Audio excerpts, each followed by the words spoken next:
Sir এই মেইলটার অর্থ কি? আপনি যদি এই মেলটা বুঝতে না পারেন তাহলে একটা কাজ করুন, স্যারকে এই মেলটা ফরওয়ার্ড করে দিন আর বলুন যে স্যার আমি আপনার মেলটার মানে বুঝতে পারলাম না, তাই প্লিজ আমাকে একটু বুঝিয়ে দিন। আমি সেটা বলতে চাইনি, কিন্তু এই মেলে তো আমার প্রশংসা করা হয়েছে স্যার। যদি প্রশংসাই করে থাকে তাহলে তো ভালো ব্যাপার, এতে প্রবলেমটাই বা কি আছে? স্যার কিন্তু স্যার সবাই ভাবছিল যে আমার চাকরি চলে যাবে, আপনিও সেভাবে কিছুই বলছিলেন না স্যার। দেখুন অহনা, আপনার না নিজের উপর কোনো কনফিডেন্সই নেই। কে কি বলছে, কে কি ভাবছে সেটা নিয়ে আপনার ভ্যালু ডিসাইড করছেন।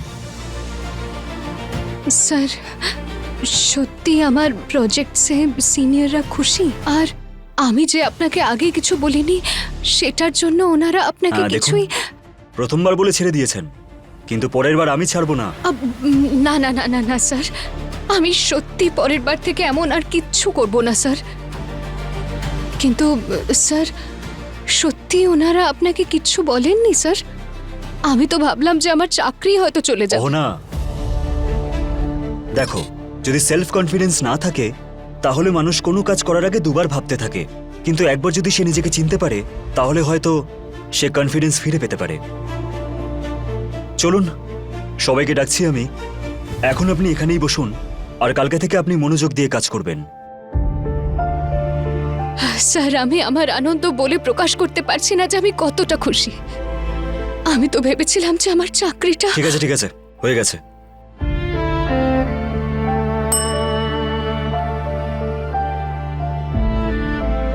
হ্যাঁ স্যার। রাজু, আমি কিছু আনতে বলেছিলাম, সেটা কোথায়? হ্যাঁ স্যার, নিয়ে এসছি এখনই।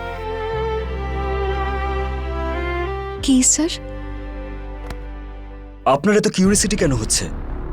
আপনাকে কি সব আগে থেকেই বলতে হবে নাকি? আসলেই সব দেখতে পেয়ে যাবেন। Sorry sir. ভুল করেননি তাও সরি বলছেন? আর কতবার সরি বলবেন আপনি? ঠিক আছে ছাড়ুন, ছেড়ে দিন এটা। আপনার কলিগকে ডাকছি আমি। হ্যালো, হ্যাঁ সুমিত, একটু ভেতরে এসো।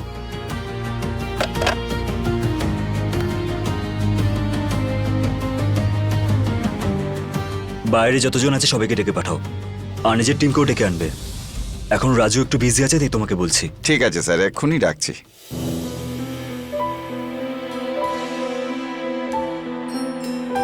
আসুন স্যার, আপনাদের সবাইকে ডাকছে।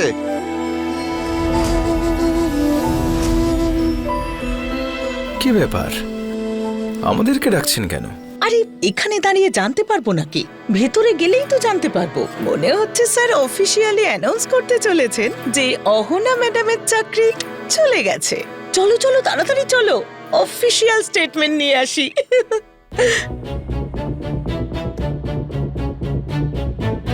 স্যার ভেতরে আসবো? হ্যাঁ হ্যাঁ, আসুন আসুন, আপনাদের জন্যই ওয়েট করছিলাম।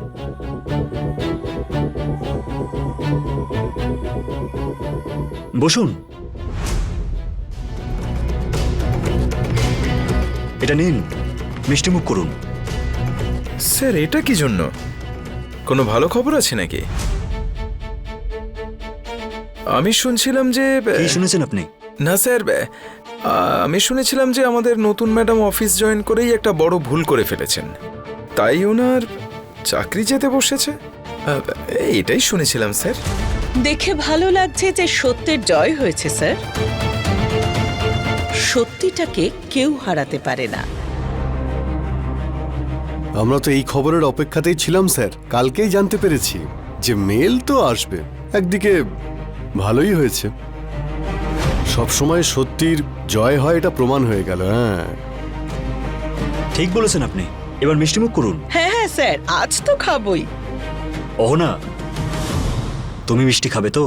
না স্যার, আমি খাবো না, ছেড়ে দিন। কেন? তুমি কেন খাবে না? তোমার কি মিষ্টিতে কোনো অ্যালার্জি আছে? আমি বলছি তো, খেয়ে নাও, একটা মিষ্টি তো খাও। রাজু, ম্যাডামকে একটু মিষ্টি দাও। ঠিক আছে স্যার, আমি নিচ্ছি, কিন্তু সবার আগে বাকিরা নিয়ে নিক। আপনি প্লিজ আগে সবাইকে দিয়ে দিন।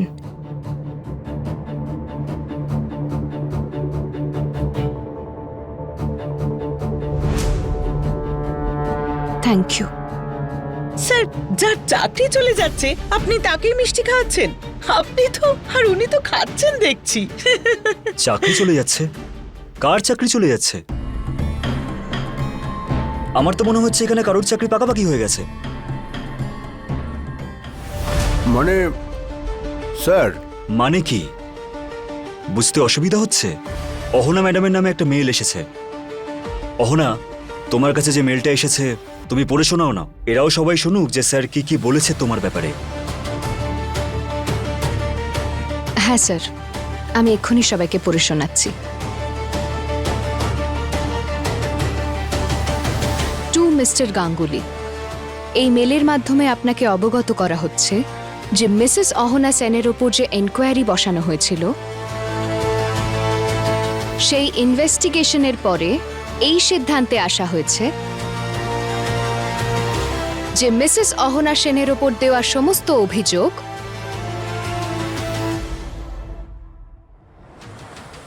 ভিত্তিহীন।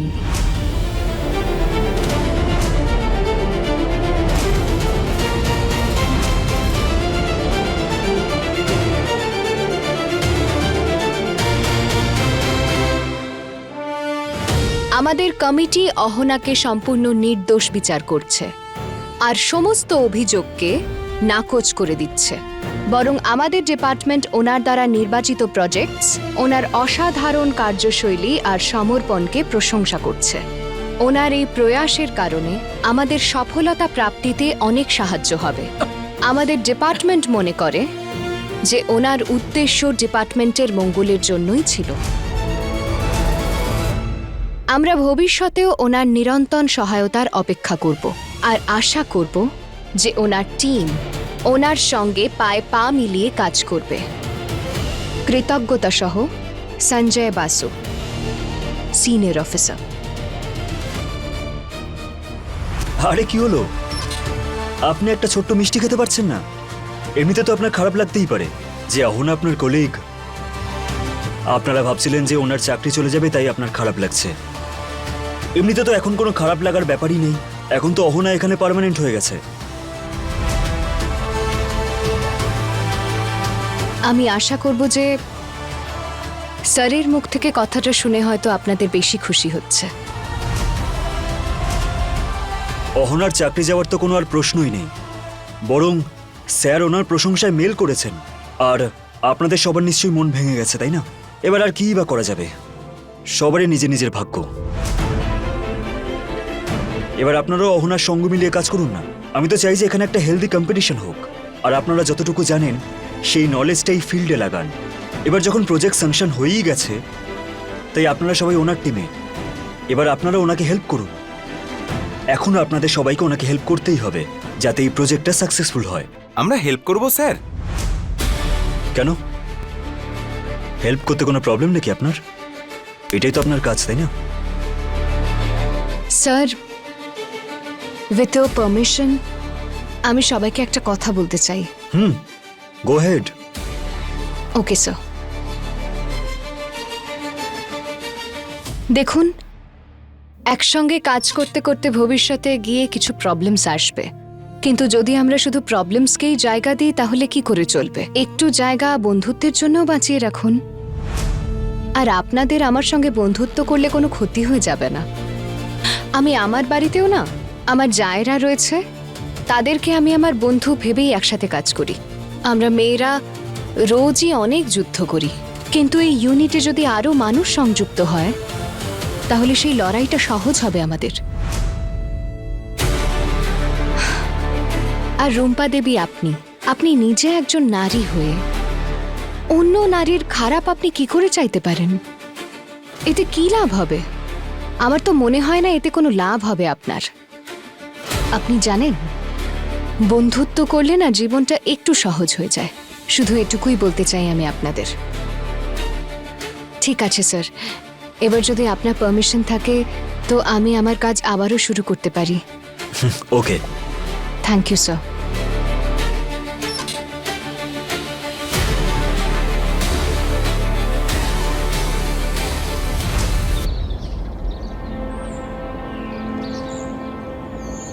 অহনা, নতুন চাকরি, কি দরকার তোর আজ ছুটি নেবার?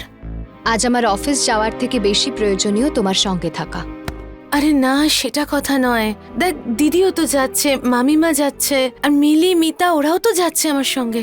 সে তো আমিও যাব তোমার সঙ্গে। আজকের দিনটা আমি তোমার সঙ্গে থাকতে চাই দিদি।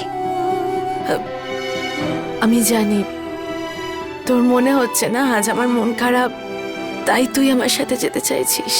এখানে কথাটা তোমার হতাশ হওয়া না হওয়া নিয়ে নয়, কিন্তু বড় কথা হলো তোমার অপমান হচ্ছে। জীবনে না সবকিছু সহ্য করা যায়, কিন্তু অপমান সহ্য করা যায় না। আর সেই কথাটা আমি খুব ভালো করে বুঝি। অনাপ, তুই জানিস ও না এই বাড়িতেই ওর বউকে নিয়ে ঢুকবে। তো তো আনতে দে ওকে, ও যা ইচ্ছা হয় করুক, তোর কি যায় আসে? তুই কেন ভাবছিস ওর ব্যাপারে? কিচ্ছু যায় আসে না দিদি, শুধু কখনো কখনো মাথায় একটা কথা ঘোরে, এরপর থেকে অন্য একটা মেয়ের সাথে ঘুরে বেড়াবে। আমার জায়গায় অন্য কেউ থাকবে, আমারই ঘরে থাকবে। আমি তো ওই ঘর থেকে বেরিয়ে গেছি, মামিমার সাথে থাকি এখন, কোনো ব্যাপার না। আমি আমি তো থাকতেও চাইতাম না ওই ঘরে, না, কিন্তু না, আমার মেয়েটার সাথে খুব অন্যায় হচ্ছে। দেখ, আমি একদম চাই না যে ওরই সামনে দ্বিতীয় বিয়ের এই নাটকটা হোক। ব্যাস। মিস দিদি, তুমি প্লিজ শান্ত হও। আমি পুরো চেষ্টা করব এটা আটকানোর। তুমি চিন্তা করো না, আমার দ্বারা যতটা সম্ভব আমি করব। সত্যি। কি হলো, তোমরা সবাই রেডি হয়ে গেছো তো? হ্যাঁ হ্যাঁ মামিমা, আমি তো তৈরি একদম। শোনো, সরো ছোট বৌমা, তোমাকে আমি একটা কথা বলতে চাইছি। যে লোকটার সঙ্গে তোমার বিয়ে হয়েছে না, সেই মানুষটার সঙ্গে থাকার চেয়ে ভালো তুমি সারা জীবন একলা থাকো, বুঝলে? এই জন্য বিনা কারণে নিজের চোখের জল ফেলো না। হুম হুম।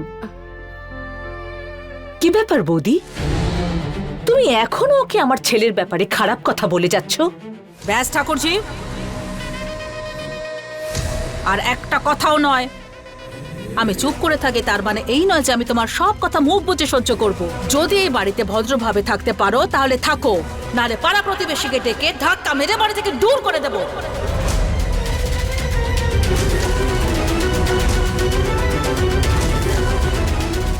এত বড় একটা কথা বললে তুমি, তাও আবার আমায়? হ্যাঁ, এই বাড়িতে শুধু মুখে বলেছি, পরের বার আমি করে দেখাবো। জানি না এই বাড়িতে করতে পারবো কিনা। একে তো এই বাড়িতে থাকে, তার উপর এত অন্যায় করছে, আর তার উপরে এত বড় বড় বড় বড় কথা। বাহ, আমি তোমার সাথে অন্যায় করছি? হ্যাঁ, আরে কি হলো, তোমরা কেউ রেডি হওনি? উকিল বাবু তাড়া দিচ্ছে, বারবার ফোন করছে তো আমাকে। হ্যাঁ, ওনার তো তাড়া থাকবেই, কারণ তোর তো তাড়া আছে। তাহলে তোর উকিলের কেন হবে না? আর তুইও তো চাস এই ডিভোর্সটা তাড়াতাড়ি হয়ে যাক। তুই যদি তাড়াহুড়ো করিস তাহলে উনি কেন করবেন না? তাছাড়া আমরাও তৈরি হয়ে আছি, যত তাড়াতাড়ি মুক্তি পাই ততই ভালো। উই পোকার মতো খেয়ে নিয়েছে এই বাড়িটাকে। শুধু কিছু অচেনা মানুষের জন্য এইসব হয়েছে।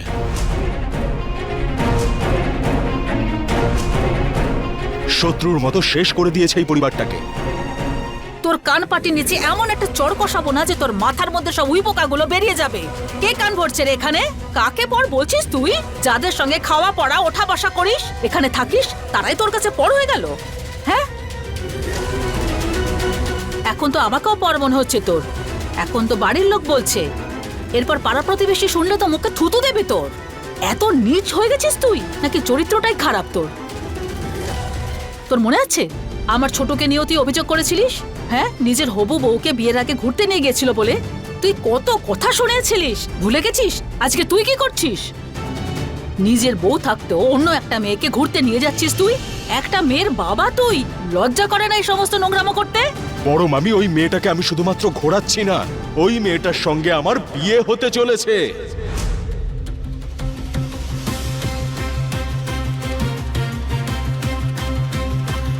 হ্যাঁ হ্যাঁ, করে নেবি, তারপর দেখিস কি হবে।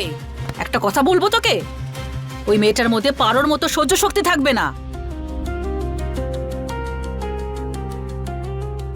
মামিমা, পারো। মামিমা, আপনি আপনি ছেড়ে দিন, আপনি আর কিছু বলবেন না। দেখুন, আমরা সবাই তো তৈরি আছি, ভালোই হবে যত তাড়াতাড়ি এই সমস্যা থেকে মুক্তি পাওয়া যায়। কারণ আজকের পর আমি ওর সাথে আর কোনো তর্ক করতে চাই না। মেজ দিদি,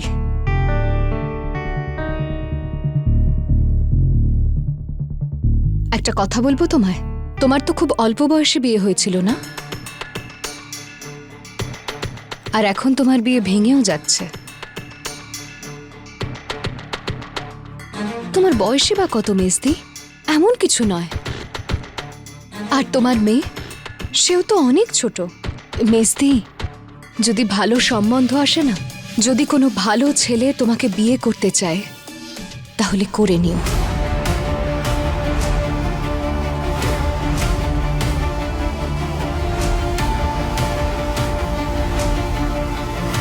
কি আজে বাজে কথা হচ্ছে এখানে? হ্যাঁ মা, তুমি কি মুখ বন্ধ করে এসব শুনবে? কিছু বলবে না নাকি? আমি আর কি বলবো পল্টু, তোর বড় মামি তো আমায় এইমাত্র পরিষ্কার হুমকি দিয়েই দিলেন যে উনি পাড়ার লোককে ডেকে আমাদের নাকি ঘাট ধাক্কা দিয়ে বার করে দেবেন। আচ্ছা, আর তুমি ভয় পেয়ে গেলে? তোর কি মনে হয় আমায় এই বাড়ি থেকে বার করা এতটা সহজ নাকি? আরে আমি এই পাড়ায় বড় হয়েছি, আমায় এখান থেকে কেউ তাড়াতে পারবে না। আর যদি কেউ তাড়ানোর চেষ্টা পর্যন্ত করে, তাহলে আমি তাকেই এখান থেকে তাড়িয়ে ছাড়ব।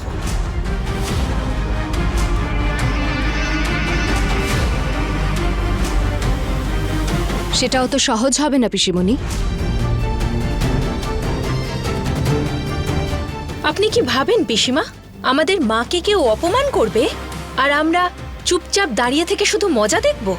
কখনো নয়।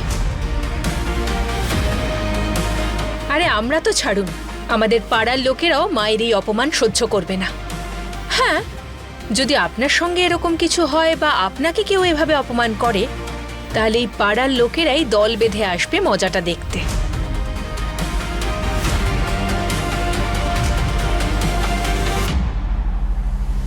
মেজদি, তুমি একটা কথা বলো। যদি আমি তোমার জন্য একটা ভালো পাত্র খুঁজি, তাহলে তুমি বিয়ে করবে না? এসব বাজে বাজে কথা বলবে এখন তোমরা? একটা বিয়ে এখনো ভাঙেনি আর একটা বিয়ের কথা ভাবতে শুরু করেছো? যদি এখানে আমার বিয়ের কথা হয়, তাতে তোমার অসুবিধা হচ্ছে কেন? হ্যাঁ, তাছাড়া আমার আর তোমার মধ্যে তো আর কোনো সম্পর্ক নেই। তাহলে এবার তোমার পথ তুমি দেখো, আমি আমারটা দেখি। পারো, তুমি হয়তো ভুলে যাচ্ছ যে তোমার একটা মেয়ে আছে। সেই মেয়েটা তো তোমারও কেউ হয়, তুমি তো তার বাবা নাকি? যখন তুমি তার সামনে অন্য কোনো মেয়েকে বিয়ে করতে পারো, তাহলে আমি কেন পারবো না? ছাড় না পারো, তোর কি দরকার আছে ওকে এই সমস্ত কিছু বোঝানোর? কেন নিজের সময় নষ্ট করছিস? চুপ কর, ওর সঙ্গে কথা বলার কোনো প্রয়োজন নেই তোর। তোমার আর আমার মধ্যে আকাশ পাতালের পার্থক্য। পুরুষদের জন্য আর নারীদের জন্য সমাজের নিয়ম আলাদা আলাদা, বুঝলে? আচ্ছা, মেজ বৌমার আমার ছেলের কোনোদিনই তেমন বনতো না, কিন্তু আমার ছেলের সংসারটা এই ছোট বউয়ের জন্যই ভেঙেছে। যদি এমনটাই হয়, তাহলে তো আমি খুব ভালো কাজ করেছি, তাই না? মেজদিকে বুঝিয়ে সুঝিয়ে তোমার আদরের ছেলের কাছ থেকে মুক্তি দিয়েছি।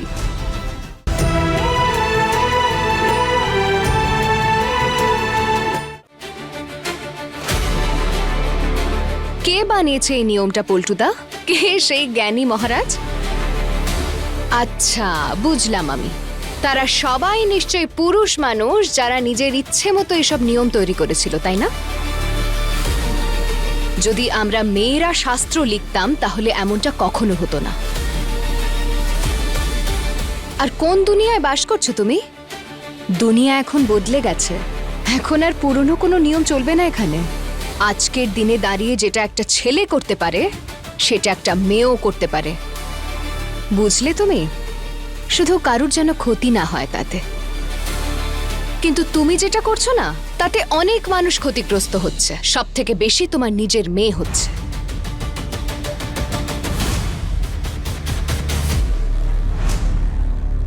মেজ বৌমার আমার ছেলের কোনোদিনই তেমন বনতো না, কিন্তু আমার ছেলের সংসারটা এই ছোট বউয়ের জন্যই ভেঙেছে। যদি এমনটাই হয় তাহলে তো আমি খুব ভালো কাজ করেছি, তাই না? মেজদিকে বুঝিয়ে সুঝিয়ে তোমার আদরের ছেলের কাছ থেকে মুক্তি দিয়েছি।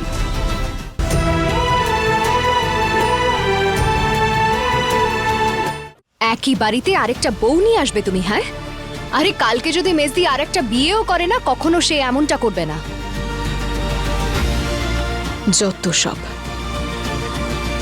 মেজদি, চলো যাই। আরে দাঁড়া না, তুই তো সকাল থেকে কিছু খাসনি।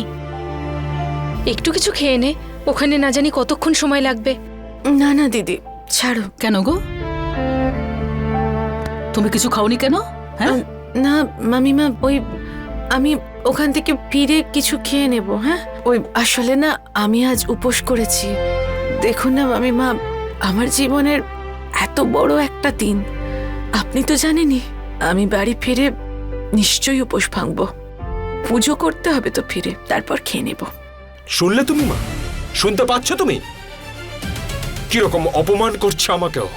আগে কিভাবে বলতো যে না, কোনোদিনও তোমাকে ডিভোর্স দেবো না, এই বাড়িতেই তোমার সঙ্গে থাকবো, সুখে সংসার করবো আমি তোমার সঙ্গে। আর এখন দেখো আজে বাজে কথা বলছে। তুমি জানো, আমি তোমার সাথে কখনো বিয়ে করতেই চাইনি। তুমি জানো কেন আমি তোমাকে ডিভোর্স দিতে চাইছিলাম না? যাতে অন্য কোনো মেয়ে এই বাড়িতে ঢুকতে না পারে।